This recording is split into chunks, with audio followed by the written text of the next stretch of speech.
E muitas vezes a gente pergunta, né? Para que eu reencarnei nessa família? Qual foi o objetivo? Não pode ser, eu não posso ter escolhido isso. Não tem gente que fala assim? Ou então nem pedir para nascer. Pediu, não, imploramos. Imploramos para, não é? Então vamos lembrar de Jesus nos dizendo, lá no livro Jesus no Lar, que o lar é a nossa escola das almas, é o templo onde a sabedoria divina nos habilita, pouco a pouco, ao grande entendimento da humanidade. Paremos bem. Se ali em 4 paredes a gente não conseguir se entender, como é que a gente vai entender, conviver com a humanidade? Nós temos que evoluir, nós seremos espíritos superiores, nós seremos guardiões.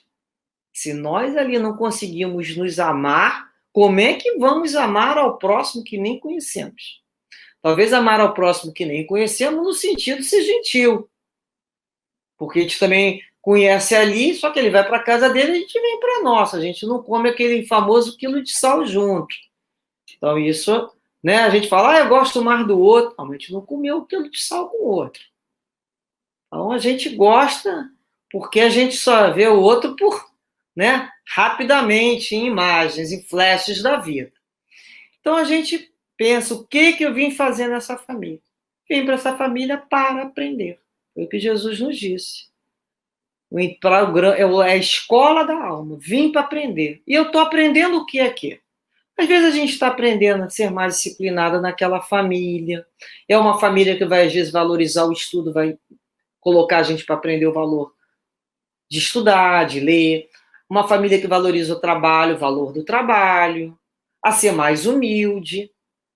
A ser mais resistente, porque você vai ter que ter resistência para viver naquela família, com aqueles irmãos ali naquela situação, você vai ter que ter resistência, a dar bons exemplos, muitas vezes para aqueles para qual ontem eu desvirtuei, a entender a paciência na prática, não é assim?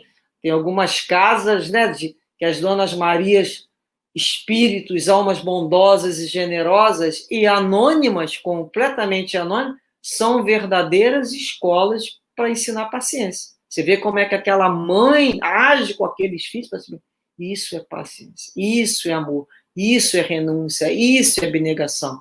Então a gente vai para essas casas para aprender com elas, a dividir, a renunciar, a pensar primeiro no outro.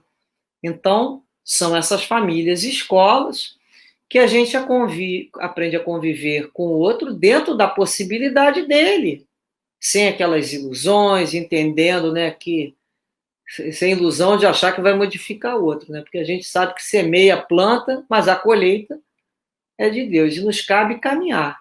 Então, a vida em família justamente é isso, nos fazer exercitar sentimentos ao invés do egoísmo. Por isso que a gente começa a caminhar dos instintos para um sentimento maior, que é o amor. Então, na família, vamos desenvolver valores que não tínhamos, às vezes, como espírito, ou que precisávamos lapidar, que sem a família a gente talvez não fosse expressar. Dessa maneira, quando a gente faz, elevamos o nosso espírito, nós progredimos. Quando a gente aprende a trabalhar um pouco mais para oferecer ao filho uma oportunidade de estudo, uma oportunidade de vida melhor, olha como é que a gente já elevou. A gente não está pensando mais na gente.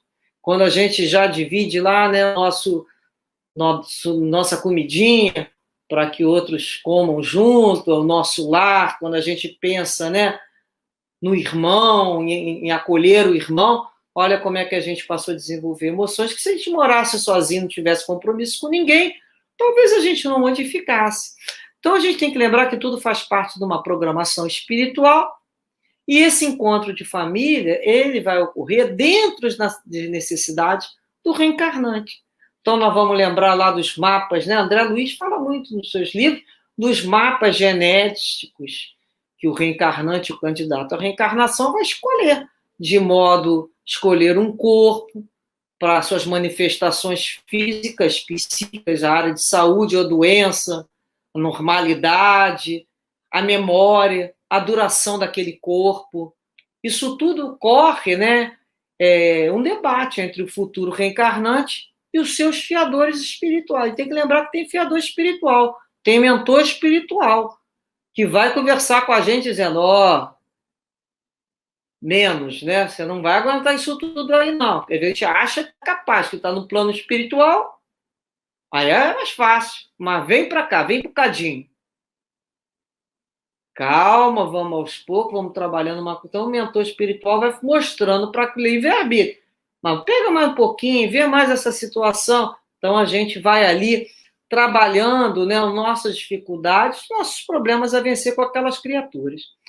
No livro Nossos Filhos São Espíritos, do Hermínio Miranda, no capítulo Reflexões sobre a Adoção, tirei um pequeno trecho que ele fala assim: uma mulher ainda na condição de espírito, no intervalo entre uma existência anterior e a que estava sendo planejada, ou seja, ela estava na erraticidade, ela decidiu nascer num determinado casal porque sabia serem eles possuidores de melhor material genético a oferecer-lhe, proporcionando-lhe as condições físicas e mentais que ela pretendia ser portadora. Sabia mais, contudo, que o tipo de ambiente desejado para sua educação só poderia ser proporcionado por um outro casal. O projeto elaborado constituiu, portanto, em nascer de um determinado casal e ser adotada por um outro casal. Olha a programação aí de um filho adotado. Uma dessas condições. Lógico, cada caso é um caso. Mas é uma condição interessante. Ela precisava da condição física e mental genética do corpo físico, daquela parentela ali físico, mas das condições sociais que a outra família ia poder oferecer. Cada um com o seu cada um, né? A gente fala que em doutrina espírita não deve existir o tal de sabereta, que isso é assim, não. Cada caso é um caso, cada espírito é uma história, cada espírito é um mundo por si só.